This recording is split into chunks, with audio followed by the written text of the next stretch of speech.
আমরা গিফট দেখা শুরু করে দিয়েছি। আর এই দেখো বোনেরা এইমাত্র এসে হাজির হলো। দেখো নতুন বউ কিন্তু এসেছে, তো আমরা নতুন বউকে নিয়ে লাগালাগি করছি যে যার গিফট সে কিন্তু আনবক্সিং করে সবাইকে দেখাবে।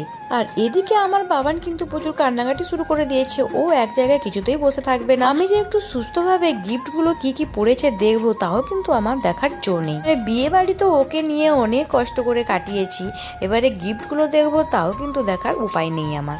কি আর করা যাবে, সবকিছু এখন আমাকে মানিয়ে নিতে হবে।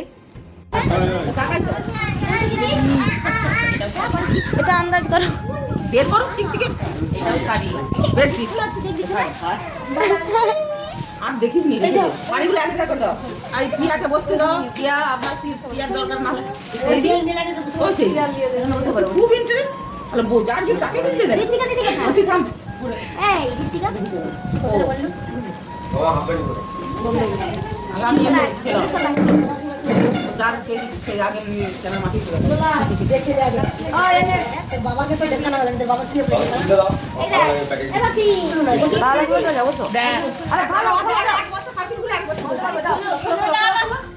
পরে আরে এক বস্তা শাশুড়ি খুলে নে। এই তো এত গিফট আছে সবাই মিলে দেখ এটা আন্দাজ করো বলো ওকে লোক না করে হাতটাতে যেন কিছু না করে দেয়।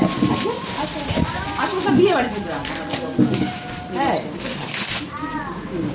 কি আশা করি গান বানাইছ না কে নিবে শাশুড়ি নিবে না জাগিব ছেলিবে জাগিব ছেলিবে কে বলে শাশুড়ি কি বলছে শাড়ি নিবে তো কেন শাশুড়ি কি বলছে আমি নেব না নিতেই পারে তাহলে শাশুড়ি কি কম কেটে নাকি কালকে কথা না জাগিব সে যদি ভালোবেসে দেয় নেবে এই তো ভালোবেসে আমি আর গর্জাল গর্জিটা কথা দিতে চেয়ারে বসে চেয়ারে বসে হিসাবে ঢাকো বাচ্চা এটা দেখ ঢাকো তোমার কাছে কত দিন এবারে মারি এরকম করে বলতিছি আমাদের দুজন কথা কি হিসাব দিই চেন ভুল জানি পয়সা কই যাচ্ছে